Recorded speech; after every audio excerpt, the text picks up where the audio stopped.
when I lived on this farm, just a short way from our regular home farm was for the remaining years of our lives together.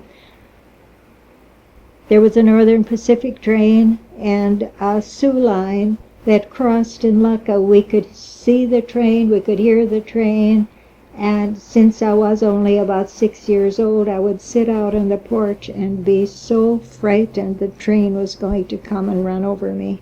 And that memory stayed with me for years and years. I guess I mentioned that Francis was born after me, and then next in our family was Clarence Raymond. He was a little boy who lived only to 5 months, and my memory of him was, we were then on our farm, which my father built. We thought that was a wonderful place because it was brand new. And little Clarence Raymond, we had a big front porch, and my memory is of pushing his buggy outdoors on the porch back and forth, and he was not well. He did a great deal of crying, and I can remember because of flies on a farm I would use, or my mother had netting over his baby buggy.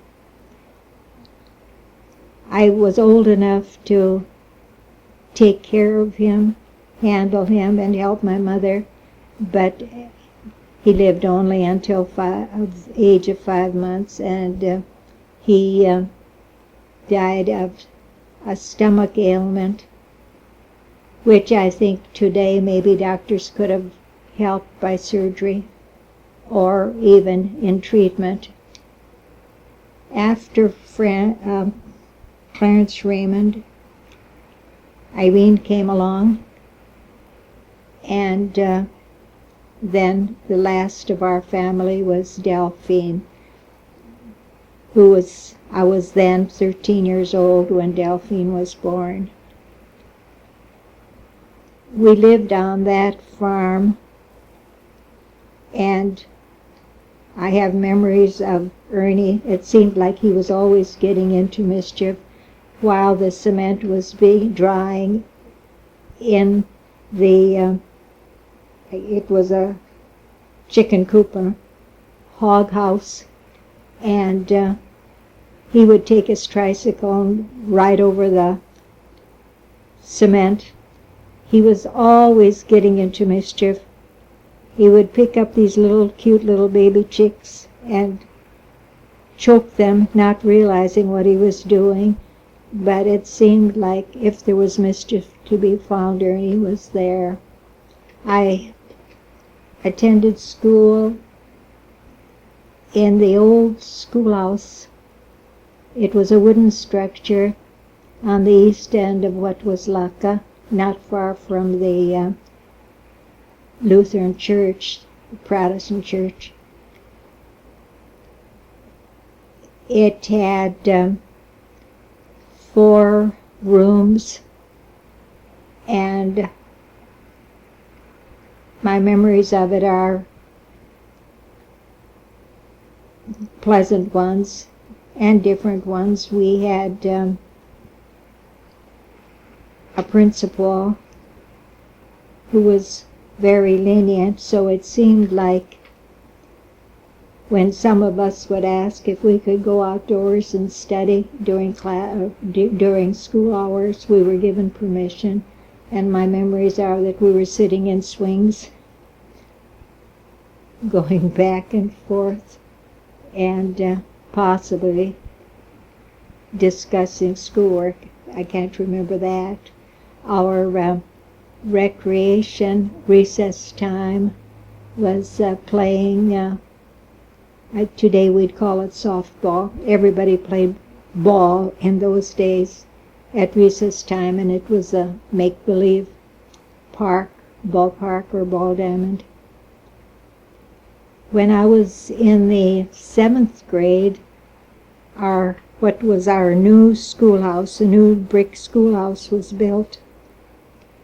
And we were all so happy that we were going to go into this wonderful school. It was a nice structure for that day. We had, again, 4 classrooms, but 2 high school teachers, and the grades were divided into us grade teachers. And I remember when, well, I will say in describing this school that we had a home ec room, we had a basement for basketball and entertainment, we had a stage built in, and we had very convenient bathrooms, up to date. We were very proud of that school, and I could attend it only through the second year of high school, so I transferred to Fingelt for my remaining high school years. I stayed with my grandma Stangler, my cousin and I, Which grandma? Grandma Anna Stangler, my father's mother. It was so much fun. It was a pleasure.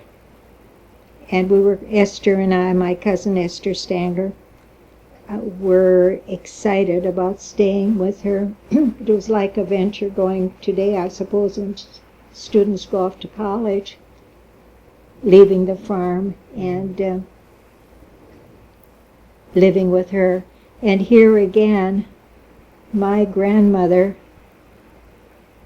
lived on a farm, the homestead farm, across the road from our farm where I grew up.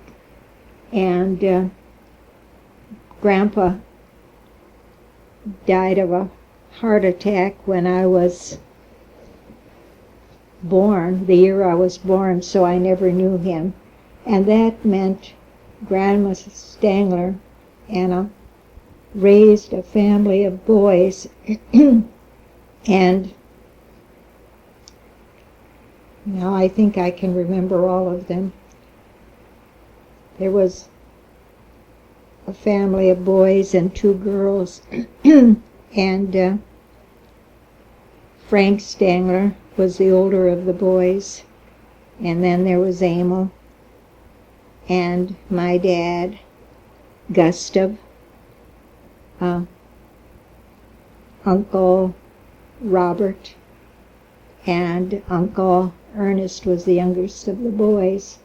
And then there was Aunt Marie, who was the eldest of the girls, and she also was the eldest of the family, who I didn't get to see often because she married and moved out with her husband to Snohomish, Washington.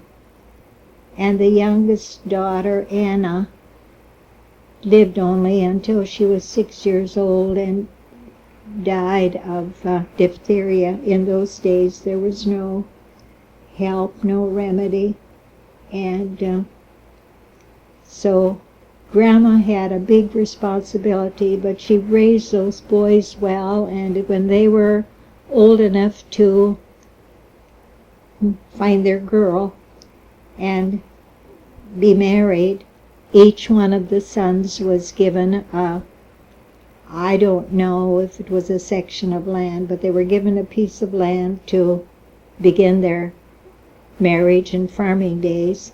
All but Uncle Robert lived on a farm, and Uncle Robert had injured his back, so he wasn't able to do any heavy work, and he went into banking. Each one of those boys, even back in those years, were given education of a sort. When I say that, they went to school for several months in the winter time when there wasn't any need for them on the farm. And my father went to business school in Fargo. Uncle Frank went to business school in Mankato. And so each one of them had several months, and what they went to school for was business. And what I can remember of my father was that he was very, very sharp about his farm work, his farmland, and he kept his books.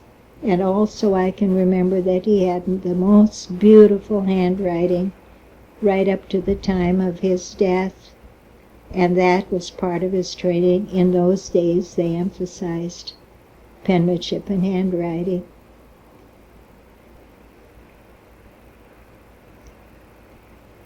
I graduated from high school in Fingal in 1931, and in my high school days I was what you would call quite active. I participated in plays. I was part of track and softball and basketball, and to see me today you would hardly believe that. But I also, and this is something else that I'm sure my grandchildren or even my own children do not fully recognize her, because I sang in the Fingal Church Choir, and I was interested in music, although I didn't play any instrument. My brother and sister, in their beginning school days, attended a sister school out in the country near the old Fingal Cemetery. And at that time they stayed with my mother's folks, Grandma and Grandpa Schlegel, who lived near the cemetery.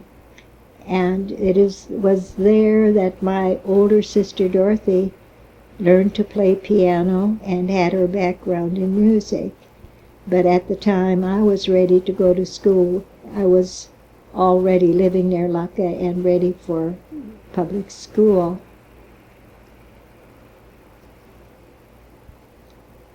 After I graduated from high school in Fingal, it was during those terrible 30s, the hard years, and crops were poor.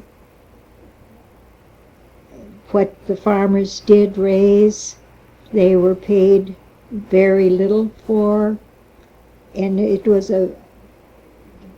lots of dust storms. The years were terrible. But my father continued to tell me when I graduated that I would be going to college. And in my mind I'd think, well, how will that be? I wanted to go so badly. And I think I was considered a good student. I liked school. I did manage to be a valedictorian in the 8th grade and salutatorian in high school. So I really, from the time I was a little girl, had always said I wanted to be a teacher.